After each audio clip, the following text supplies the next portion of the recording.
Magandang gabi po sa inyong lahat.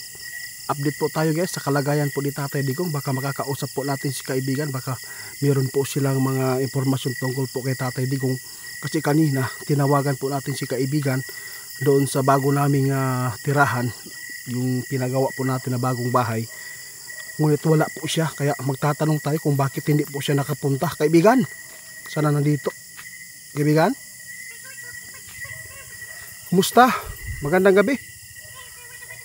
Salamat, nakakausap kita ngayon.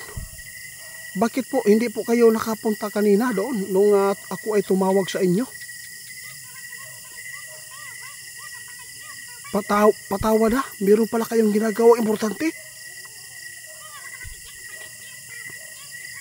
Ano po yun?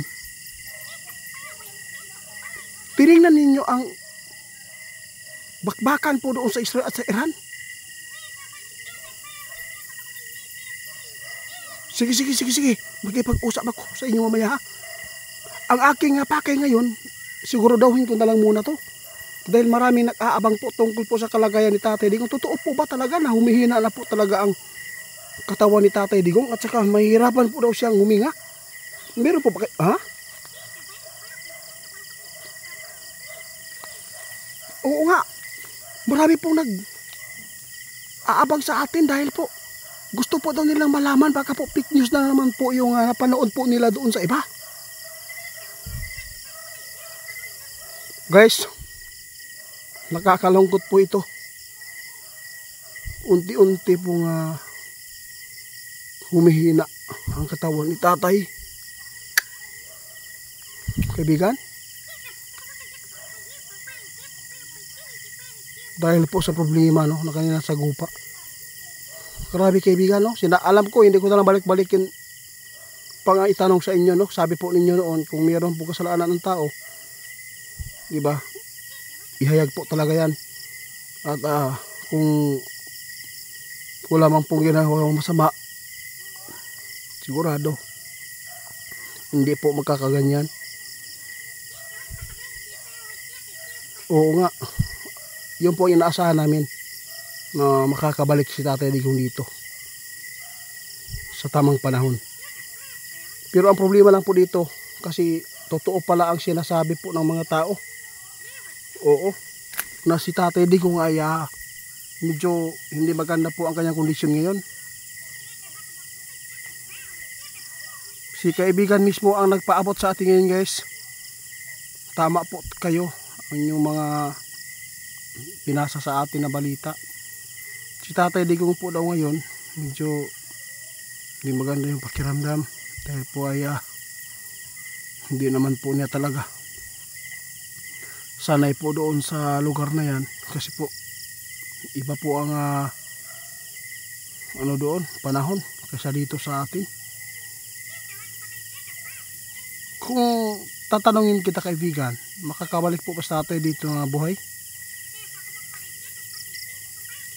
Oo nga, tama po kayo. Hindi po natin hawak daw ang buhay ng tao guys. May naghahawak talaga na pinaka makapangyarihan. Wala po masabi si kaibigan kung makakabalik sa Tatay dito na buhay. Ngunit wala tayong ibang ano.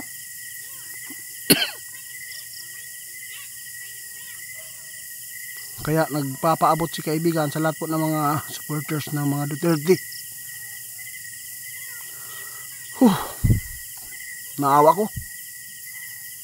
Ganito pala no. Kasi alam po inyo guys, isa din po tayong natulungan si Tatay Digong. Ang panalangin po natin ngayon, sana bigyan si Tatay Digong ng magandang katawan, magalusugan po niya.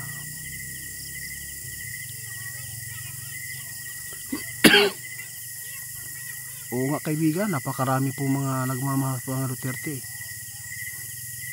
Kaya nakakalungkot po.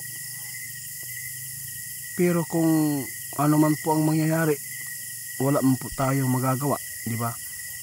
Ang panalangin po natin ngayon guys, na sana si Tatay Digong makakabalik po ng buhay. At saka bigyan po siya ng taas na buhay, saka sana no, kung mayroon mang mga kamalian, sana po ay hanggat buhay pa tayo pagsisihan na lang at magbagong buhay na, kaibigan. Oo, napakarami kanina noong napanood nila ang video na ipinapaabot ko noong ako ay tumawag sa inyo. Grabe, ang dami nag-request kasi may nagsabi din sa atin ngayon, tama po daw ang balita ngayon na si Tatay Digong ay mahirapan po daw na huminga. Kaya yun lang po ang advice po ng ating mga kaibigan.